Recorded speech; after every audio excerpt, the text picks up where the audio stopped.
So you've been given the task to select your own artist now.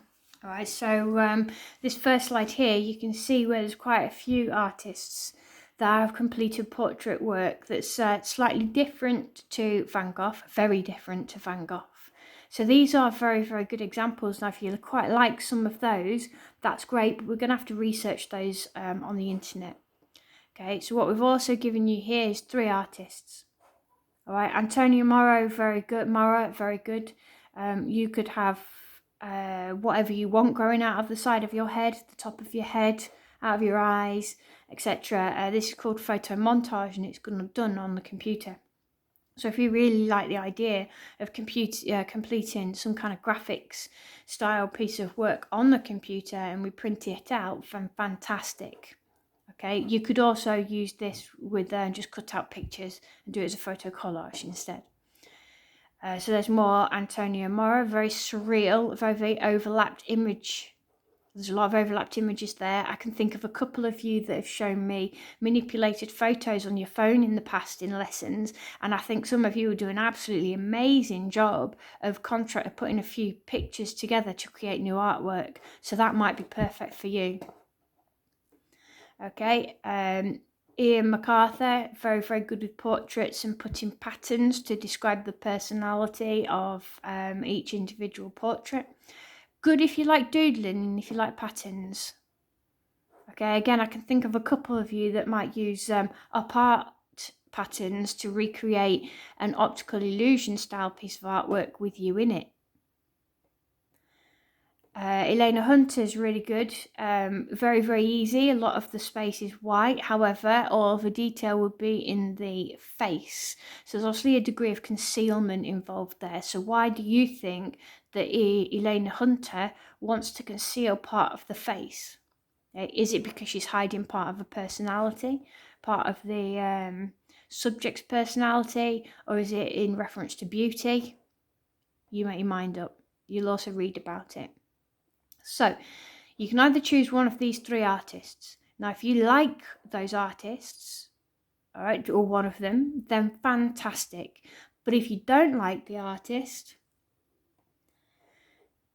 go onto Google and type in self-portrait artists.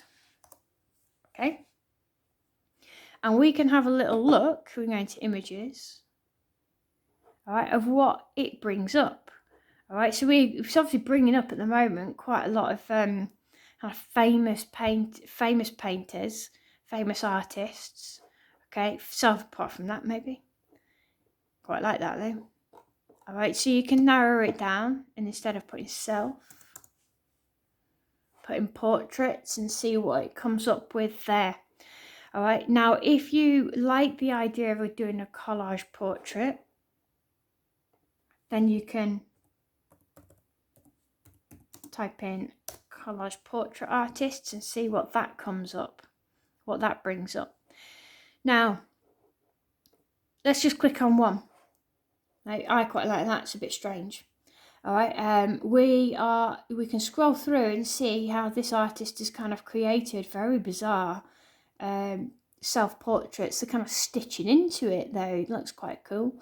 But what you need to do is, first of all, you need to check. You might love that. It's a bit strange.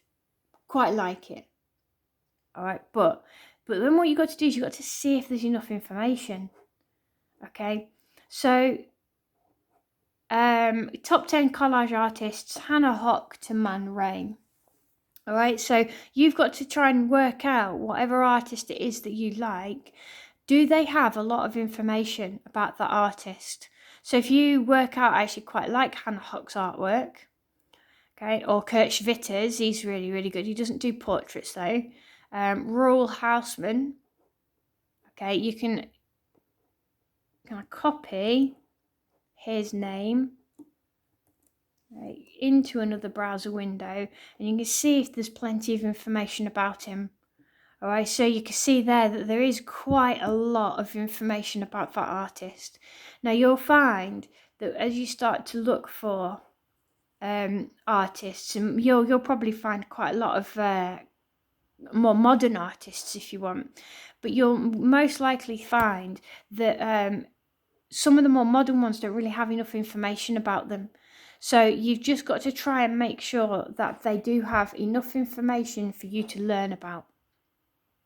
Okay. All right, so you can type in Alex Contreras, probably give you a bit of information about this artist as well on this page. And any one of these, you can then do what I've just done, type it into another window and work out if they've got enough information. And if there's plenty of information, then by all means select that artist, definitely. You don't want to find yourself in a position where you haven't got enough information about the artist because they are far too modern. I don't want that to stop you, but it just makes writing about them that little bit harder.